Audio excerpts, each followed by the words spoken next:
نعیم صاحب، بچپن سے میں کہانیاں سن رہا ہوں محمد خان ڈاکو کے بارے میں. کچھ لوگ مانتے ہیں کہ وہ ولن ہے، کچھ لوگ کہتے ہیں کہ ہیرو ہے. مجھے آپ تو بتائیں، یہ محمد خان دھرنالیا کس طرح سے محمد خان ڈاکو بن گیا؟ دیکھیں، یہ بات بٹ صاحب اس سے پہلے کہ اس کا ہم پروفائل ڈسکس کریں جی اور اس کے مختلف مدارج اور مراحل جو ہیں ان پہ گفتگو کریں، یہ بات سمجھیں کہ جس علاقے میں اس نے آنکھ کھولی ہے، چکوال ضلع، چکوال، جہلم، چکری تک، راول پنڈی تک، یہ جتنی پٹی ہے نا، یہ بنیادی طور پہ اسے عسکری پٹی کہتے ہیں. اس کی کیا وجہ ہے؟ وجہ اس کی یہ ہے کہ یہاں پنجاب کے بیشتر لوگ، مطلب 80 سے 90% جو فوج میں بھرتی ہوتے ہیں، رینجرز میں بھرتی ہوتے ہیں اور پھر پولیس میں آ جاتے ہیں، فورسز میں. تو اس کے والد صاحب جو تھے محمد خان کے، وہ بھی وہیں فوج میں پہلے کام کرتے تھے، ملازمت کرتے تھے. اچھا، اب یہ دیکھنے کی ضرورت ہے کہ 1927 میں اس کی پیدائش ہے، اور آپ نے جو اس پوڈ کاسٹ کی براڈ کاسٹنگ کا دن منتخب کیا ہے، 29 ستمبر اس کی برسی کا دن ہے. 1995 میں 68 سال کی عمر پائی ہے اس نے، لیکن پوری کی پوری زندگی نشیب و فراز سے بھری ہوئی ہے.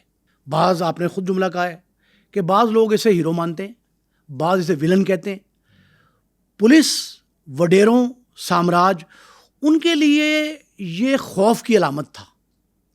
طویل عرصے تک یہ پنجاب، یہ جو ہمارا برصغیر، جو متحدہ برصغیر تھا قیام پاکستان سے قبل، پنجاب اور بعد میں اس کے گرد و نواح میں اس قدر اس نے شہرت پائی کہ اس کی رسائی ہم نے 2-3 پہلے پروگراموں میں تذکرہ کیا، مظہر طبی کا.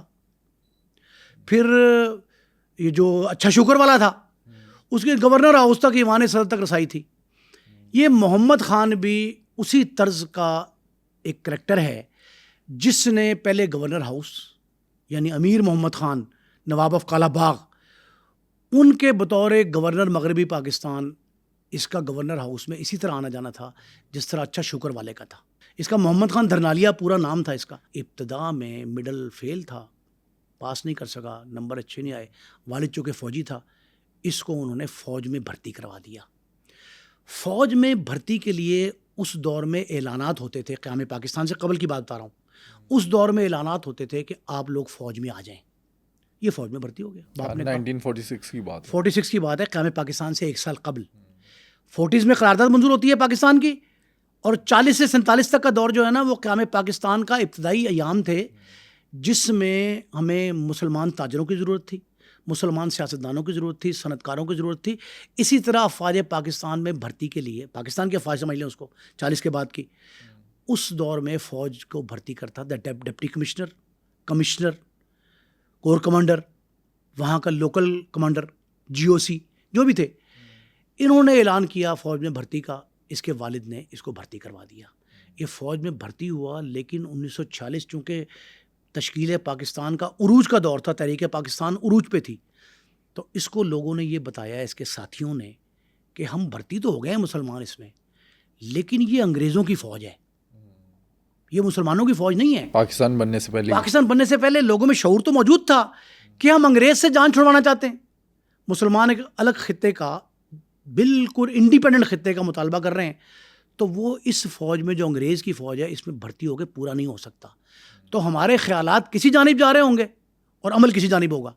9 ماہ بعد محمد خان جو ہے وہ فوج کو خیر بات کہتا ہے اور واپس اپنے گاؤں دھرنالہ میں آ جاتا ہے. واپس آ کر کیا کرتا ہے؟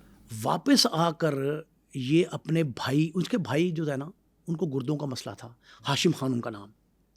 ہاشم خان کی علاج اس کا اور اس کی تیمارداری کے لیے نا، یہ اپنے آپ کو وقف کر دیتا ہے. کچھ عرصہ گزارتا ہے وہیں اپنے بھائی کے ساتھ. اس دور میں حکمت، اتنے ڈاکٹر نہیں تھے، MBBS وغیرہ نہیں تھے، مسلمان تو بالکل نہیں تھے. ایک حکیم صاحب تھے، بڑے معروف، بہت معروف طبیب تھے، مسلمان تھے. ان کے پاس لے جاتا ہے، صبح شام جاتے ہیں 2 وقت، اور ان سے دوائی لیتے ہیں، اور بھائی کو ہاشم خان اسٹیبل ہو جاتا ہے. 6 ماہ بعد پھر ایک بھرتی کھلتی ہے. 6 ماہ اس کو ہو گئے، واپس آئے. 9 ماہ کام کیا تھا اس فوج میں، واپس آیا. 6 ماہ کے بعد اسے پھر ایک جنون سوار ہوتا ہے کہ مجھے، اچھا اصل میں یہ خطہ جو ہے نا، اس کے لوگ جرت مند بہت ہیں. عسکری قیادت جو ہوتی ہے نا، یا ایون چھوٹے جو نان گزٹڈ آفسرز ہوتے ہیں، کیپٹن، حوالدار، نائب صوبیدار، یہ لوگ بھی جرت اور بہادری کا نشان تھے. اس کو پھر یہ جذبات جو ہے نا اس کے چراتے ہیں اور کہتا ہے جی مجھے دوبارہ فوج میں جانا چاہیے. یہ دوبارہ بھرتی ہوتا ہے فوج میں. اور رضاکار فوج, اس وقت فوج جو تھی نا وہ اور طرح کی تھی. یہ جسے اب 10 ڈیو کہتے ہیں نا, اس وقت یہ پنجاب کی ریجمنٹ 10 نکل آتی تھی. آج کل 10 ڈیو ہے, ریجمنٹ 10 میں یہ چلا جاتا ہے رضاکار کے طور. لیکن قیام پاکستان کے بعد یہ وہاں سے نکل آتا ہے, واپس آ کے اپنے بھائی کی پھر نگہداشت کرتا ہے. بھائی کی بیماری جو ہے نا وہ گردوں کی بچپن سے تھی اس کو, اور وہ اس کے مرتے دم تک گئی. اور بعد میں آپ کو سناؤں گا کہ کتنے خوفناک مراحل سے گزرا ہے. پولیس مقابلوں کے جو ہم کہانیاں اتنی بتاتے رہتے ہیں اپنے ناظرین کو, وہ کہانی ایک عجیب طرز کا پولیس مقابلہ ہے. ہم نے آپ کو بلا واسطہ پولیس مقابلہ بتایا پہلے ناظرین کو, اور یہ وہ پولیس مقابلہ جب مردے کے اوپر گولیاں چلانا تھا, یہ بتائیں گے آپ کو. اچھا, ہم نے یہ ذکر بھی کیا ہے چودھری اسلم کے پروگرام میں بھی. ہاں, چودھری اسلم جو SSP کراچی کے تھے, ان کو اور راؤنوار کو یہ شوق چراتا تھا کہ وہ مرے ہوئے شخص پہ, مردے پہ گولیاں برساتے تھے. وہ واقعہ آج ہم دیکھ رہے ہیں 2000 کے بعد یا 2000 سے پہلے, اور وہ آپ سمجھ لیں کہ 1940 سے 50 اور پھر 60 کی دہائی میں بہت واقعات اس طرح کے ہوئے ہیں. ابھی قیام پاکستان کی ابتدا میں ہی پہلا آئین نافذ ہوا تھا. آپ یہ دیکھیں کہ اس وقت جب یہ بھائی کی تیمارداری کو واپس آتا ہے تو وہاں ایک شخص پیدا ہوتا ہے تلا گنگ میں, اس تحصیل کا سب سے بڑا بدماش تھا. اس کا نام تھا مولا بخش. مولا بخش کون تھا؟